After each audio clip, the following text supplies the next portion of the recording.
తండ్రి బిడ్డల లోకంలో ఎలాంటి సంబంధం ఉందో ఆత్మకు పరమాత్మకు కూడా, గురువుకు శిష్య సోదరులకు కూడా అలాగే సంబంధం ఉండాలి.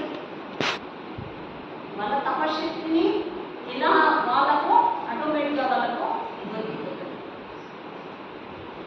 సద్గురు గారి తత్వమస్యాది ప్రకారంగా ఏదో ఒకటి మహావాక్యం లేక మంత్రంతో కేవలం కళ్యాణకారకమై నా శబ్దంతో శిష్యుని సందేహ జ్ఞాన ప్రాప్తితో దూరం అవుతుంది. మనకు సంశయాలు రావచ్చు, లోపల అక్కడే చెప్పము. ఏది ఇలా ఎన్నో ఉంటాయి మన లోపల. బాబా దగ్గరికి పోయి ఎలా అడగాలని మనం వదన పడుతూ ఉంటే 100 మంది కూర్చున్నా 1000 మంది కూర్చున్నా బాబా గారి ఒక్క శబ్దవాక్యంతో అందరికీ సమాధానం అని లభిస్తుంది అని నేను ఇది అనుకున్న నిజమే. బాబా దానికి సమాధానం చెప్పేసింది.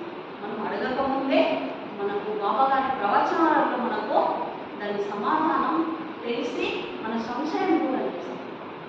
మనం అడగవలసిందేం లేదు. ఏదో ఒక విధంగా మనల్ని మన మనసులోని మాట తనకు సమాధానం తెలిపిస్తుంది.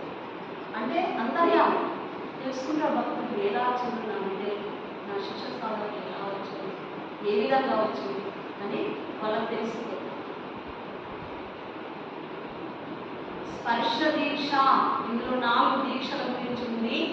స్పర్శ బాబా ఇట్లా మనము దర్శనం చేసుకుంటే పాద దర్శనం కూడా స్పర్శ దర్శనం, లేక హస్తం ద్వారా మనకి ఇట్లా ఉన్న అది కూడా దీక్షనే. వశిష్ఠ మహర్షి లవకుశులకు హస్తం ద్వారా ఇస్తారు, స్పర్శ ద్వారా ఇస్తారు.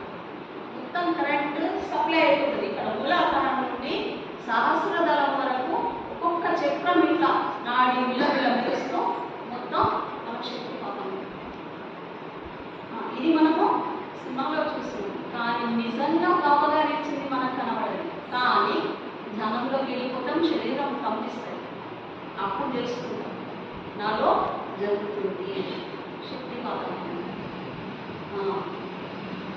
అయితే స్పర్శ దీక్ష ఎలాగంటే పక్షి రెక్కలతో స్పర్శ చేసి తన పిల్లలను లాలన పాలన చేసి ఎలా పెంచుతుందో అలాగే స్పర్శ దీక్ష కూడా ఉంటుంది. పక్షి ఉంటుంది చూడండి, పక్షి పిల్లలు గుడ్లను బయటకు వచ్చే వరకు తల్లి పక్షి సంరక్షిస్తుంది. మరియు గుడ్ల నుండి బయటకు వచ్చిన తర్వాత పక్షి పిల్లలు చిన్నగా ఉన్నంత వరకు తన రెక్కల చాటున పెంచుతుంది. కోడి పిల్ల ఉంటుంది, పక్షులు ఉంటాయి,